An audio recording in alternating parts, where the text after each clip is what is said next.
Hi, how are you doing? Today we're doing another series discussion. I feel like I haven't done one of these in a while. I feel like for like the first part of the year I was doing them quite frequently, and I was been a little bit like compared to like the past it hasn't been that long.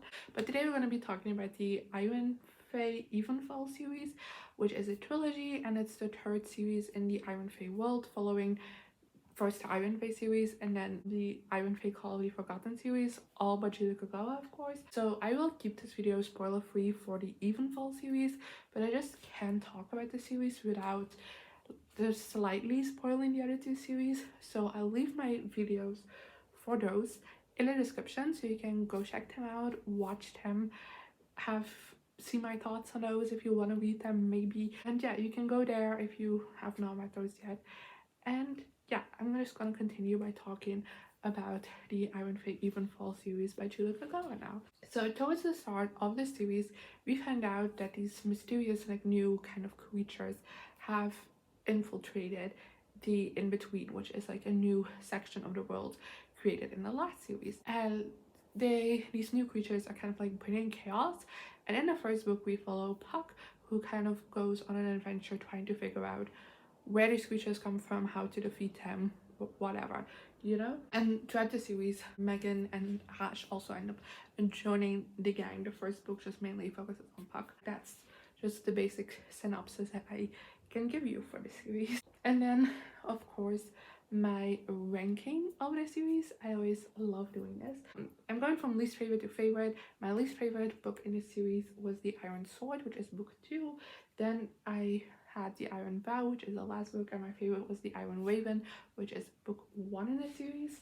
So I'm just quickly gonna go over each book and my thoughts on them individually so you know where I'm coming from with that ranking. The first book, The Iron Raven, I ended up giving 4 out of 5 stars when I read it. I always loved Puck as a character. I think he's like very fun, and having him as a protagonist for this book was very interesting because we have never gotten a full book from his POV before. We have gotten a novella from his perspective, and I really enjoyed that as well. So I was very excited to read a book from his perspective, and it did not disappoint. He was so funny, and it really came true in a monologue, but like also we got to see more of like depth to Puck and kind of like to see his dark side, you know, like more emotionally vulnerable side, and I really enjoyed that. I also really loved Nyx, who is a new character that I introduced at the start of this book and plays a big part in the series, becomes a love interest for Puck as well, and I really love her as a character, and her dynamic with Puck is also very interesting. Their relationship is very incel love, which is a Kagawa's staple, but I really hated that for Nyx and Puck because I loved her dynamic, and I feel like they deserved to have proper development. I did think this book set up a very interesting story, and I feel like that's again something Kagawa does really well, is come up with very interesting concepts and very interesting plots and executes them very well, and this book was no exception to that for me. I thought everything that was set out in this book was very interesting, and I was very excited to see it play out in the further books after finishing this. Then book 2, The Iron Sword, I ended up giving 3 out of 5 stars. So this book has Ash's perspective, which we have gotten before. We have gotten the original series. The last book is half Ash's perspective, and I know I don't like it. I think he's a very interesting character, like in a group dynamic. I always enjoy him bantering with other characters, especially Puck, but I think he's so bland. Like he is so bland of a main character, and it's so prevalent in his inner monologue. There's just nothing, no thoughts, no personality, and it just makes for a very boring read. And this book was no exception to that. I thought this was so boring because I can't with Ash's inner monologue. I think he's so boring, and that makes the book boring, you know. If you're constantly reading from a perspective that just is not interesting at all, you're not going to be interested in what's happening anyway. But that being said, I could look past it a little, and I could tell that the lore and world expansion that was done in this book was very interesting, and I liked where that was going. I also loved how this expanded on that lore, especially like we go back in history for this book. I mean, we don't time travel, but like we learn a lot about stuff that happened like in the way past in this book, and I feel like Kagawa manages to execute that in a way that doesn't make you think, how did we not hear about this before? And something else of a complaint is kind of like the resolution to the conflict of this specific book just felt very quickly resolved, which it was another thing that I just didn't really like about this book. And then the Iron Vow, I also give to the 5 stars, but like for very different reasons than the Iron Sword. Basically in this one, we follow Megan's perspective again, which I first quickly want to comment on because when I read the original series, if you watch my video on that, you know I hated Megan so much, and I hated reading from her perspective so much. Like, I thought she was such an insufferable main character,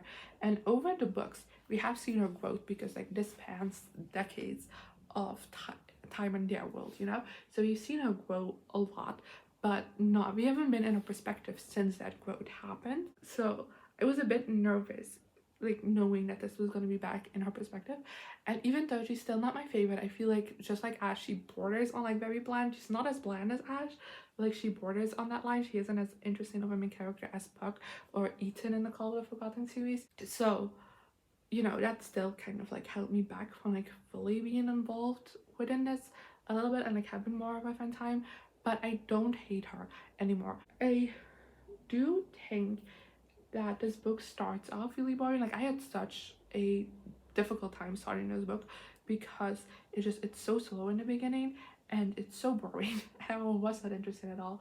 Then if something happens and it kind of like switches what we're doing really, and it gives an interesting perspective on what we're doing, and it made things infinitely more interesting to me.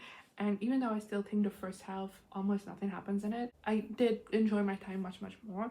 And then by the end, like this is got an action packed and high stakes, and I really enjoyed that, and I thought it offered a great conclusion to the series, but also to the Iron Fae like world in general, because I believe this is the last book we're getting from this world ever. So I do think this did a great job in concluding that as well. And yeah, for my overall thoughts on this series, I thought it was an extremely interesting plot, which is something Kagawa will never disappoint me on, so that's great. I think I did a great expansion on the world and the lore that we gotten already, and just added a new subsection to it that was so incredibly interesting and fit in so well and was explained again so well why we didn't know about this before. This series also is like, and it's too late because it's the end, but this just confirmed to me that how much I enjoy the Iron Fae books depends on the POV we're reading from, because every single book in this series is from a different perspective, because we have Puck, Ash, and Megan. I very much noticed that yes, my enjoyment of this world completely depends on who's telling the story, because Puck, I really enjoyed that book, and then Ash I thought was so boring, and then Megan I was like in the middle. And that's also how I feel about those characters as protagonists. I also loved the new additions that we got to the cast. There weren't a lot because we already have quite an extensive cast, but we got a couple, and we got to see like Kieran a little bit older and a little bit wiser, which was also really nice. And especially in the last book, we did get some new additions. We got more of the Evenfall involved, which I quite liked. I just always love when new people are being added to this cast and like add new dynamics to it, because it keeps things fresh and interesting. And this book did that. This series did that greatly. Overall, I think this series was a great end to this now over a decade-long adventure that we went on with the series. And I do think the series wrapped up everything beautifully. And yeah, those were my thoughts on the series. I would love to discuss everything with you in more spoilery details. If you have read the series, just leave a comment below with your spoilery thoughts, and leave a warning at the top of your comment that it will contain spoilers, just so people who have not read the series yet know not to read or comment. I need to learn how to talk, but that way we can still discuss things. And yeah, hopefully I'll see you next time. Here I am again, the same old situation. Why does the God thing have to be so complicated?